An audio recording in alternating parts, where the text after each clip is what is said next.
So all this to say is that this is a very significant event that we're going to see in Exodus, that we've seen in Exodus 32 when Moses came down from the mountain, in Exodus 33 when the Lord engages Moses and Moses intercedes for Israel. Now here in Exodus chapter 34, as God reveals his nature, his name to Moses. What happens here is a picture of God's commitment.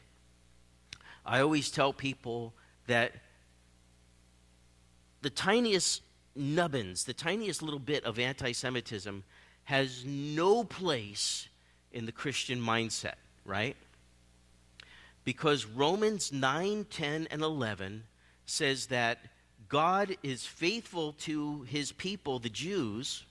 He made a commitment to them. He entered a covenant with them. And he said, you're my people. In Jeremiah, he says, you know what?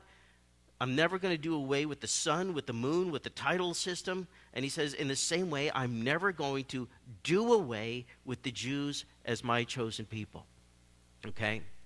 So whenever some church or some movement or some cult or some group kind of displaces the Jews with either their cultish group or with Christians in general or with the Catholic Church or with any other expression, it's called replacement theology.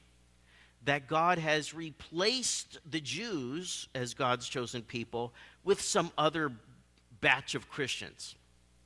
This originally goes, you see it, it's in Calvinism. Calvinism comes from Augustine. It's called Augustinianism. And in the 4th century, that means the 300s, there was a guy named Augustine. He wrote this treatise called The City of God.